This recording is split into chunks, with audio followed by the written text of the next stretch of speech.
Hello, Pewter people. Scott Reynolds here with another Pewter Pulse.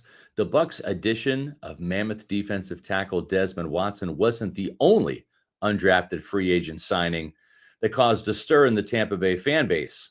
The team also signed Colorado safety Shilo Sanders following the draft. Does the flamboyant son of Deion Sanders fit in the Bucs culture, or is this destined to not end well? I'll talk about that in today's Pewter Pulse. But first, your reminder, hit the thumbs up button on this video and give it a like. Also, leave a comment. I love reading your comments. Doing those two things helps us with the YouTube algorithm, gets us in front of more awesome Bucs fans like you. Okay, the Bucs selected 6 high-character, team-oriented guys in the 2025 NFL Draft, and then signed Shilo Sanders, who doesn't seem like he is a good fit in the locker room based on the ego that he developed from the constant spotlight he lived in at Jackson State and Colorado as the son of Deion Sanders. So let's talk about it.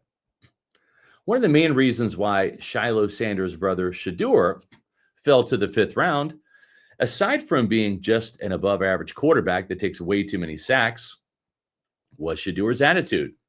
He reportedly came across unprepared, aloof, and entitled in various and multiple media reports over draft weekend.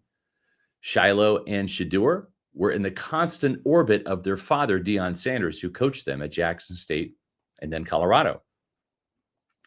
The Sanders family has lived life in the social media spotlight with a constant entourage of camera crews documenting everything about their life on and off the football field.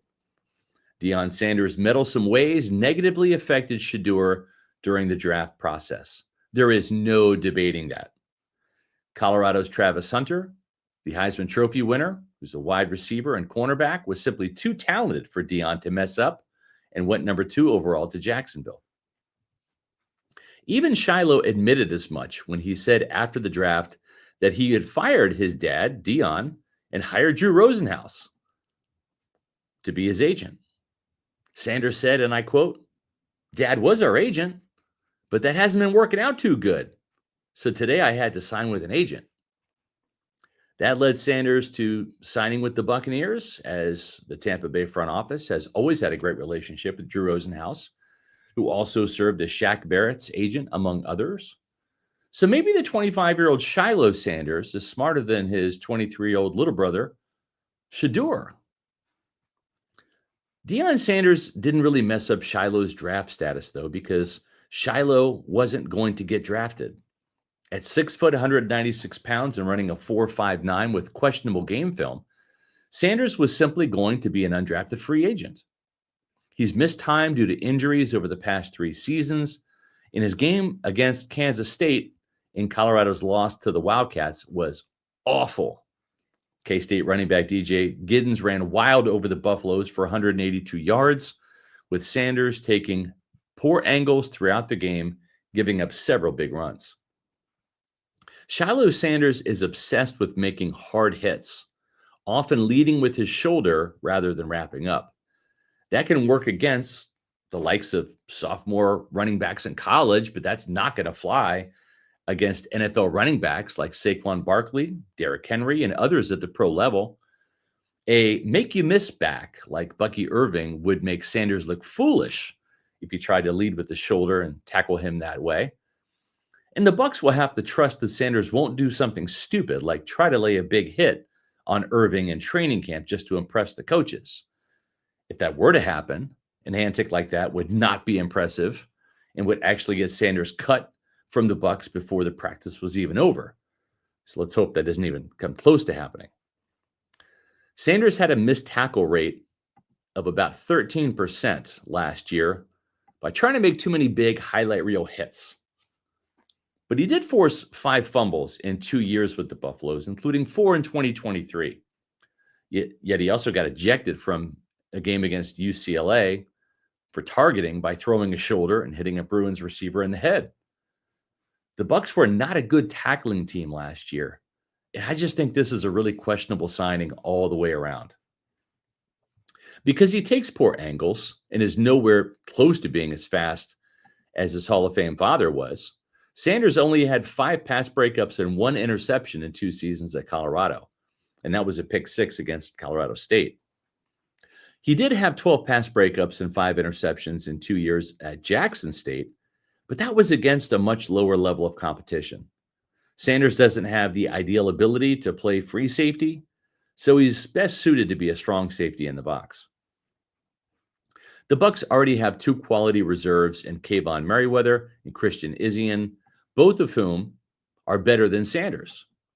And Tampa Bay has 2 practice squad safeties in Rashad Wisdom and Marcus Banks, who were with the team all of last year. They're returning for this offseason and training camp as well. And the Bucs also signed another undrafted free agent safety in Marshall's J.J. Roberts, who seems to be more talented.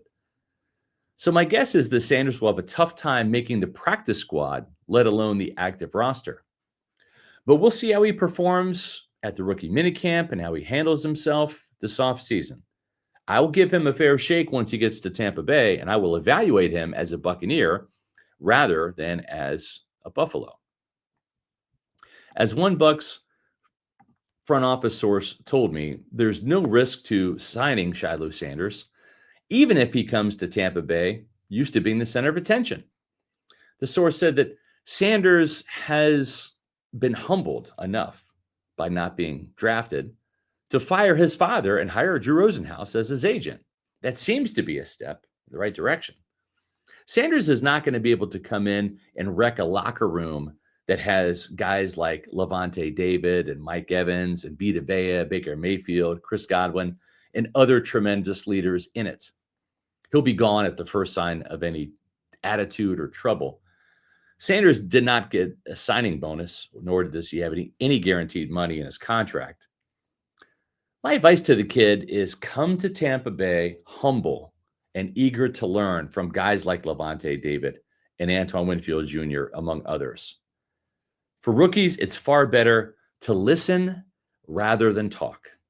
And we'll see if Shilo Sanders can operate out of the spotlight that he's been in the past 4 years now, or if it will be sucked back into the spotlight and social media due to his own ego.